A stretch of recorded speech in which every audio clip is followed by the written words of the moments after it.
Hello everyone, welcome back to my another vlog.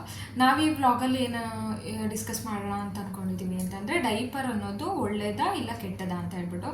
Because ನಾವು ಹೊಸದಾಗಿ ಅಂದರೆ ಫಸ್ಟ್ ಟೈಮ್ ಪೇರೆಂಟ್ಸ್ ಆಗ್ತಾಯಿದ್ದೀವಿ ಅಂತ ಅಂದಾಗ ನಾನಂತೂ ತುಂಬ ಕಡೆ ಗೂಗಲಲ್ಲಿ, ಯೂಟ್ಯೂಬಲ್ಲಿ ಎಲ್ಲ ಕಡೆ ಸರ್ಚ್ ಮಾಡಿದ್ದೆ, ಡೈಪರ್ ಯೂಸ್ ಮಾಡೋದು ಒಳ್ಳೇದಾ ಕೆಟ್ಟದಾ ಅಂತ ಹೇಳ್ಬಿಟ್ಟು.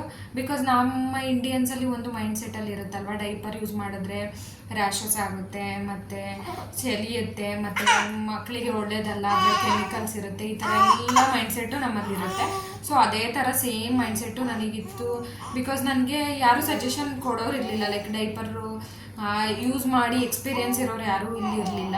ಸೊ ಹಂಗಾಗಿ ನಾನು ಎಲ್ಲ ಕಡೆ ಸರ್ಚ್ ಮಾಡ್ತಿದ್ದೆ, ಬಟ್ ಎಲ್ಲ ಕಡೆನೂ ಕ್ವಶನ್ ಮಾರ್ಕೇ ಇತ್ತು. ಲಾಸ್ಟಿಗೆ ಉಳಿಯೋದು ಇವರೇನು ಒಳ್ಳೇದಂತ ಹೇಳಿದ್ರ ಕೆಟ್ಟದಂತ ಹೇಳಿದ್ರ, ಏನು ಎಕ್ಸಾಕ್ಟಾಗಿ ಆನ್ಸರ್ ಗೊತ್ತಾಗ್ತಾ ಇಲ್ವಲ್ಲ ಅನ್ನೋ ಕ್ವಶನ್ನೇ ನನ್ನಲ್ಲೂ ಇದ್ದಿದ್ದು. ಸೊ ನಮಗೆ ನನ್ನ ಪೀಡಿಯಾಟ್ರಿಷಿಯನ್ ಏನು ಸಜೆಸ್ಟ್ ಮಾಡಿದರು, ಮತ್ತು ನಾವು ನಮ್ಮ ಮಗುಗೆ ಯಾವ ಥರ ಪ್ರಿಕಾಷನರಿ ಮೆಷರ್ಸ್ ತೊಗೊಂಡು ಡೈಪರ್ ಯೂಸ್ ಮಾಡಿದ್ವಿ ಅದ್ರ ಬಗ್ಗೆ ನಾನು ಹೇಳ್ತೀನಿ ನಿಮಗೆ. ಮೇ ಬಿ ಇದು ಸ್ವಲ್ಪ ಜನಕ್ಕೆ ಯೂಸ್ ಆಗ್ಬೋದು ಅಂತ ಹೇಳ್ತಾ ಇರೋದು. ಬಿಕಾಸ್ ನನ್ನ ಮಗಳಿಗೆ ಇವತ್ತಿನ ತನಕನೂ ರ್ಯಾಷಸ್ ಆಗಿ ರ್ಯಾಷಸ್ಸಿಂದ ಅಳ್ತಿದ್ದಾಳೆ, ಆ ಥರ ಯಾವುದೇ ರೀತಿ ಇದೆ ಅಂತ ಸೀನ್ ಏನೂ ನಡೆದಿಲ್ಲ. ಮತ್ತು ನಮಗೆ ಇದರಿಂದ ತುಂಬ ಬೆನಿಫಿಟ್ ಆಗಿದೆ ಡೈಪರ್ ಯೂಸ್ ಮಾಡೋದ್ರಿಂದ. ಏನಂದರೆ ಮಗು ಕರೆಕ್ಟಾಗಿ ನಿದ್ದೆ ಮಾಡುತ್ತೆ, ನೈಟ್ ಟೈಮ್ ಟಾರ್ಚರ್ ಕೊಡಲ್ಲ. ಇವಾಗ ಬಟ್ಟೆ ಎಲ್ಲ ಆಗ್ತು ಅಂತಂದರೆ ಬಟ್ಟೆ ಎಲ್ಲ ಒದ್ದೆ ಆಗ್ಬಿಟ್ಟು ಅದಕ್ಕೆ ನಿದ್ದೆಯಿಂದ ಎಚ್ಚರಿಕೆ ಆಗೋದು, ಅಳೋದು, ಕ್ರ್ಯಾಂಕಿ ಇದೆಲ್ಲ ಮಾಡುತ್ತಲ್ವ. ಸೊ ಯಾವುದು ನಮಗೆ ಎಕ್ಸ್ಪೀರಿಯನ್ಸ್ ಇಲ್ಲ. ಬಿಕಾಸ್ ನಮ್ಮ ಮಗು ಆರಾಮ್ಸೆ ನಿದ್ದೆ ಮಾಡುತ್ತೆ. Because may be diaper use ಮಾಡೋದ್ರಿಂದನೇ ಇರ್ಬೋದು ನಾವು. ಯಾಕಂತಂದರೆ ಅದಕ್ಕೆ ವೆಟ್ ಆಗಲ್ಲ, ಏನಿಲ್ಲ, ಮತ್ತು ನಮಗೂ ಆರಾಮ್ಸೆ ನಿದ್ದೆ ಬರುತ್ತೆ ಆ್ಯಸ್ ಎ ಪೇರೆಂಟ್ಸ್ ಆಗಿ. ಇವತ್ತಿನ ತನಕ ಇಷ್ಟು 5th ಮಂತಲ್ಲಿ ನಾವು ಒಂದು ದಿನವೂ ನೈಟ್ ನಿದ್ದೆಗೆ ಇಟ್ಟಿದ್ದೀವಿ ಅನ್ನೋಂಥ ದಿನ ಏನಿಲ್ಲ, ಆರಾಮ್ಸೆ ಮಲಗ್ತಿದ್ದೀವಿ. ನಾವು ಏನೇನು ಯೂಸ್ ಮಾಡಿದ್ದೀವಿ ಪ್ರಿಕಾಷನರಿ ಮೆಷರ್ಸ್ ಅಂದರೆ, ಒಂದು ಡೈಪರ್ ಕ್ವಾಲಿಟಿ ಹೇಗಿರುತ್ತೆ ಅದನ್ನು ನೋಡಿ ಚೆನ್ನಾಗಿ ತೊಗೊಬೇಕು. ಬಿಕಾಸ್ ಕೆಲವೊಂದು ಕ್ವಾಲಿಟಿಗಳು ಅಷ್ಟು ಚೆನ್ನಾಗಿರಲ್ಲ. ಸೊ ಅದರಿಂದ ಕೂಡ ಮಗುಗೆ ಇಚ್ಚಿಂಗ್ ಆಗುತ್ತೆ, ರ್ಯಾಷಸ್ ಆಗುತ್ತೆ, ಡಿಸ್ಕಂಫರ್ಟ್ ಆಗುತ್ತೆ. ಸೊ ನಾವು ಅಷ್ಟೇ, ಬಿಕಾಸ್ ಇವಾಗ ಒಂದ್ಸಲಿ ಡೈಪರ್ ತೊಗೊಳಕ್ಕೆ ಹೋಗ್ತೀವಿ ಅಂತಂದರೆ ಸಡನ್ನಾಗಿ ನಮಗೇನು ಸ್ಯಾಂಪಲ್ ಇಟ್ಟಿರಲ್ಲ, ಡೈಪರ್ ಕ್ವಾಲಿಟಿ ಇದಿದೆ ನೋಡಿ ಅಂತ ಹೇಳ್ಬಿಟ್ಟು. ಆಬ್ವಿಯಸ್ಲಿ ಅದೇ ಥರ ಇರುತ್ತೆ. ಸೊ ನಾವೇನು ಮಾಡ್ತಿದ್ವಿ ಅಂದರೆ ಡೈಪರ್ ತೊಗೊಂಬರ್ತಿದ್ವಿ, ಒಂದ್ಸಲಿ ಹಾಕ್ತಿದ್ವಿ, ಅದು ಕಂಫರ್ಟ್ ಇದೆಯಾ ನೋಡ್ತಿದ್ವಿ, ಕಂಫರ್ಟ್ ಇದ್ರೆ ಹಾಕ್ತಿದ್ವಿ, ಇಲ್ಲಾಂದರೆ ಎಸೆದು ಬಿಡ್ತಿದ್ವಿ. ಅದು ಮ್ಯಾಟರ್ ಇರ್ತಿರ್ಲಿಲ್ಲ ನಮಗೆ. ಓಕೆ, ಮಗು ಕಂಫರ್ಟ್ನೆಸ್ ನೋಡ್ಬಿಡ್ತಿದ್ವಿ. ಸೊ ಮಗುಗೆ ನಾವು ಯೂಸ್ ಮಾಡ್ತಿರೋದು ಪ್ರೋಕೇರ್ ಅಂತ ಒಂದು ಯುರೋಪಿಯನ್ ಬ್ರ್ಯಾಂಡ್ ಡೈಪರು. ತುಂಬ ಒಳ್ಳೆ ಕ್ವಾಲಿಟಿ ಇದೆ ಮತ್ತು ಚೆನ್ನಾಗಿದೆ. ಸೊ ನಿಮಗೆ ಇಂಡಿಯಾದಲ್ಲಿ ಎಲ್ಲಾದರೂ ಸಿಕ್ಕಿದ್ರೆ, ಮೇ ಬಿ ಫಾರಿನ್ ಕಂಟ್ರೀಸಲ್ಲೆಲ್ಲ ಸಿಗ್ಬೋದು, ಇಂಡಿಯಾದಲ್ಲಿ ಸಿಕ್ಕಿದ್ರೆ ಯೂಸ್ ಮಾಡಿ, ಒಂದ್ಸಲಿ ಟ್ರೈ ಮಾಡಿ. ಬಿಕಾಸ್ ಡೈಪರ್ ಕ್ವಾಲಿಟಿ ತುಂಬಾ ಚೆನ್ನಾಗಿದೆ. ನಾವು ಆ ಕ್ವಾಲಿಟಿ ಇರೋಂಥ ಡೈಪರ್ನ ಚೂಸ್ ಮಾಡಿದ್ವಿ ಫಸ್ಟು. ಆ್ಯಂಡ್ ಸೆಕೆಂಡ್ ಒನ್ ಬಂದು ನಮಗೆ ಪ್ರೋಕೇರ್ ಅನ್ನೋ ಬ್ರ್ಯಾಂಡಲ್ಲಿ ಏನಾಗ್ತಿತ್ತು ಅಂತಂದರೆ, new born 0 to 3 months 9 months ಈ ಥರ ಎಲ್ಲ ಇರ್ತಿತ್ತು. ಬಟ್ ಅದು ಸ್ವಲ್ಪ ಡೈಪರ್ ಸೈಜು ಲೂಸ್ ಇರ್ತಿತ್ತು. ಸೊ ನಮಗೇನಾಗ್ತಿತ್ತು, ಡೈಪರ್ ಕ್ವಾಲಿಟಿ ಚೆನ್ನಾಗಿದೆ, ಮಗು ಡೈಪರ್ ಅಡ್ಜಸ್ಟ್ ಆಗಿಬಿಟ್ಟಿದೆ, ಇದನ್ನೇ ಯೂಸ್ ಮಾಡೋಣ ಅನ್ನೋ ಮೈಂಡ್ಸೆಟ್ಟಲ್ಲಿ ನಾವು ಯೂಸ್ ಮಾಡ್ತಿದ್ವಿ. ಅದು ಆ್ಯಕ್ಚುಲಿ ನಮಗೆ ಪಾಸಿಟಿವ್ ಆಗಿದೆ ಅಂತ ನಮಗೆ ಗೊತ್ತೇ ಇರ್ತಿರ್ಲಿಲ್ಲ. ಸೊ ಹಿಂಗೆ ಒಂದ್ಸಲಿ ಡೈಪರ್ ಪರ್ಫೆಕ್ಟ್ ಸೈಜ್ ಇರೋ ತೊಗೊಂಬಂದ್ವಿ, ಅದನ್ನು ಯೂಸ್ ಮಾಡಿದ್ರೆ ಡೈಪರ್ ಫುಲ್ ರ್ಯಾಷಸ್ಸು. ಸೊ ನಾವೇನು ಮಾಡಿದ್ವಿ, ಇಲ್ಲ ಇದು ಯಾಕೋ ಕಂಫರ್ಟ್ ಆಗ್ತಿಲ್ಲ. ಆವಾಗ ನಮಗೆ ಗೊತ್ತಾಯಿತು, ಮಗುಗೆ ನಾವು ಮೊದಲೇನು ಯೂಸ್ ಮಾಡ್ತಿದ್ವಿ ಸ್ವಲ್ಪ ಬಾಡಿ ಲೂಸ್ ಇರೋಂಥದ್ದು, ಪರ್ಫೆಕ್ಟ್ ಸೈಜ್ ಯೂಸ್ ಮಾಡೋದಕ್ಕಿಂತ ಸ್ವಲ್ಪ, ಇವಾಗ 0 to 3 months ಇರುತ್ತೆ, 0 to 3 monthsಗೆ ಅದಕ್ಕೆ ತಕ್ಕನಾದಂಥ ಸೈಜ್ ನೋಡಿ ಕೊಟ್ಟಿರ್ತಾರೆ, ವೆಯ್ಟು ಸೈಜು ಆ ಥರ ನೋಡಿ ಪ್ರಿಪೇರ್ ಮಾಡಿರ್ತಾರೆ ಡೈಪರ್ಗಳಲ್ವಾ. ಸೊ ನಾವು ತೊಗೊಬೇಕಾದ್ರೆ ಅದಕ್ಕಿಂತ ಸ್ವಲ್ಪ ಲೂಸ್ ಇರೋವಂಥದ್ದನ್ನು ತೊಗೊಬೇಕು. ಸೊ ಅದರಿಂದ ಏನಾಗುತ್ತೆ, ಗಾಳಿ ಅನ್ನೋದು ಏರ್ ಪಾಸ್ ಆಗ್ತಾ ಇರುತ್ತೆ.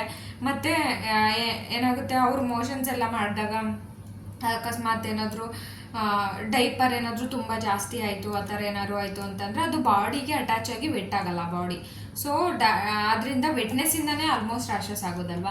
ಸೊ ಅದನ್ನು ಕಂಟ್ರೋಲ್ ಮಾಡುತ್ತೆ. ಸೊ ಆದಷ್ಟು ಸ್ವಲ್ಪ ಲೂಸು ಅಂದರೆ ತುಂಬ, ಇವಾಗ 0 to 3 months ಇರೋರಿಗೆ 0 to 6 months 9 months ಡೈಪರ್ ಹಾಕಿ ಅಂದರೆ ಆಗಲ್ಲ. ಬಿಕಾಸ್ ಅವ್ರದ್ದು ಬಾಡಿನೇ ಸಣ್ಣ ಇರುತ್ತೆ, ಅದೆಲ್ಲ ಆಗಲ್ಲ. ಬಟ್ ಅದಕ್ಕಿಂತ ಸ್ವಲ್ಪ ಲೂಸ್ ಇರೋವಂಥದ್ದನ್ನು ತೊಗೊಂಡ್ರೆ ಸೊ ನಮಗೆ ಡೈಪರ್ ರ್ಯಾಷಸ್ನ ರೆಡ್ಯೂಸ್ ಮಾಡ್ಬೋದು.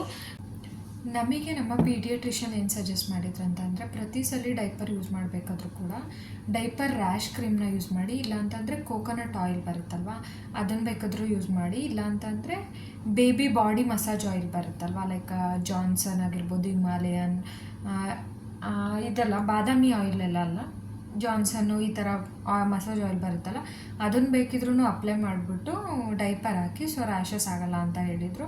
ಸೊ ಅದನ್ನು ನಾವು ಯೂಸ್ ಮಾಡ್ತಾ ಇದ್ದೀವಿ ಮೆಥಡ್ನ. ಸೊ ಹಂಗಾಗಿ ಇವತ್ತಿನ ತನಕ ನನ್ನ ಮಗಳಿಗೆ ಡೈಪರ್ ರ್ಯಾಷಸ್ ಅನ್ನೋದು ಇಲ್ಲ.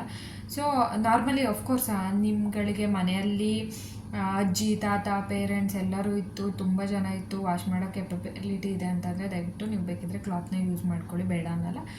ನಮ್ಮ ಎಕ್ಸ್ಪೀರಿಯೆನ್ಸ್ ಇವಾಗ ವರ್ಕಿಂಗ್ ವುಮೆನ್ಸ್ ಆಗಿರ್ತೀರಾ, ವರ್ಕಿಂಗ್ ಪೇರೆಂಟ್ಸ್ ಆಗಿರ್ತೀರಾ, ಏನಾಗುತ್ತೆ ನಮಗೆ ನಮ್ಮ ಕೆಲಸದ ಮಧ್ಯೆ ಮತ್ತು ಮಗು ನೋಡ್ಕೊಳ್ಳೋದು, ನಾವು ಅಡುಗೆ ಮಾಡಿ ತಿನ್ನೋದು ಅದೇ ಕಷ್ಟ ಆಗಿರುತ್ತೆ. ಅದ್ರ ಬದಲು ಬಟ್ ಆದರೆ ಅದರಲ್ಲಿ ಮಗುಗೆ ಏನಂತಾರೆ ಲೈಕ್ ಡಿಸ್ಟರ್ಬೆನ್ಸ್ ಆಗೋದು ತುಂಬ ಜಾಸ್ತಿ ಇರುತ್ತೆ. ಇವಾಗ ನಾವು ಸಿಚುವೇಶನ್ ಆ ಥರ ಇದೆ, ಲೈಕ್ ನಾವು ಯೂಸ್ ಮಾಡಲೇಬೇಕು ಡೈಪರ್ನ, ಬಿಕಾಸ್ ಇಬ್ಬರು ವರ್ಕಿಂಗ್ ಇರೋದ್ರಿಂದ ಆಬ್ವಿಯಸ್ಲಿ ನಮಗೆ ಬಟ್ಟೆ ವಾಶ್ ಮಾಡೋದಕ್ಕೆ ಟೈಮ್ ಸಿಗೋಲ್ಲ. ಬಿಕಾಸ್ ವರ್ಕ್ ಮಾಡಿಕೊಂಡು ಮಗು ನೋಡ್ಕೊಬೇಕು, ನಾವು ಕುಕ್ಕಿಂಗ್ ಮಾಡಿ ನಮ್ಮದು ಕೆಲಸ ಮಾಡಿಕೊಂಡು ತಿನ್ನೋದು, ಅದರಲ್ಲೇ ಲೈಫ್ ಆಗಿ ಹೋಗ್ಬಿಟ್ಟಿರುತ್ತೆ. ಸೊ ಅದ್ರ ಜೊತೆಗೆ ಈ ಅಡಿಷನಲ್ ವರ್ಕ್ ಅಂತಂದರೆ ನಮಗೆ ಆಮೇಲೆ ನಮ್ಮ ಕೇರ್ ಮಾಡೋಕ್ಕೆ ಟೈಮ್ ಸಿಗೋಲ್ಲ. ಸೊ ಹಂಗಾಗಿ ನಾವು ನಮ್ಮದು ನೆಸಸರಿ ಇತ್ತು, ಸೊ ಹಂಗಾಗಿ ಯೂಸ್ ಮಾಡೋಕ್ಕೆ ಸ್ಟಾರ್ಟ್ ಮಾಡಿದ್ವಿ. ಬಟ್ ನಿಜವಾಗ್ಲೂ ಆ ನೆಸಸರಿಯಿಂದ ಯೂಸ್ ಮಾಡೋಕ್ಕೆ ಸ್ಟಾರ್ಟ್ ಮಾಡಿದ್ದು ನಮಗೆ ತುಂಬ ಕಂಫರ್ಟ್ ಝೋನ್ ಕೊಟ್ಟಿದೆ. ಯಾವುದೇ ರೀತಿಯಾದಂಥ ನಿದ್ದೆ ಕೆಡೋದಾಗಲಿ, ಇಲ್ಲ ಮಗುಗೆ ಡಿಸ್ಟರ್ಬ್ ಆಗೋದು, ಪ್ರತಿಯೊಂದು ಯಾವುದೇ ರೀತಿಯಾದಂಥ ಪ್ರಾಬ್ಲಮ್ ಆಗಿಲ್ಲ ನಮಗೆ.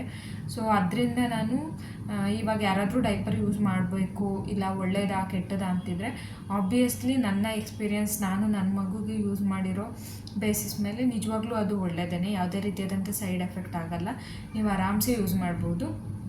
ಬಿಕಾಸ್ ಡೈಪರ್ ಮಾರ್ತಿದ್ದಾರೆ ಮಾರ್ಕೆಟಲ್ಲಿ ಅಂದರೆ ಆಬ್ವಿಯಸ್ಲಿ ಮೆಡಿಕಲಿ ಅದು ಪ್ರೂವ್ ಆಗೇ ಬಂದಿರುತ್ತೆ ಅಲ್ವಾ. ಸೊ ನೀವು ಒಂದು ಪ್ರಿಕಾಷನ್ ಅಂದರೆ ಸೆಲೆಕ್ಟ್ ಮಾಡಬೇಕಾದ್ರೆ ಒಂದು ಒಳ್ಳೆ ಗುಡ್ ಕ್ವಾಲಿಟಿ ಇರೋಂಥ ಡೈಪರ್ಸ್ನ ಸೆಲೆಕ್ಟ್ ಮಾಡಿ. ಸೊ ಅದು ನಿಮಗೆ ಪಾಸಿಟಿವ್ ಆಗಿರುತ್ತೆ ಅಂತ ಹೇಳಿ ಇಷ್ಟಪಡ್ತೀನಿ. ಸೊ ಐ ಹೋಪ್ ನಿಮಗೆ ಈ ಇನ್ಫಾರ್ಮೇಷನ್ ಇಷ್ಟ ಆಗ್ಬೋದು ಅಂತ ಅಂದ್ಕೊಂಡು ಶೇರ್ ಮಾಡ್ಕೊಂಡಿದ್ದೀನಿ ಅಷ್ಟೇ. Thank you.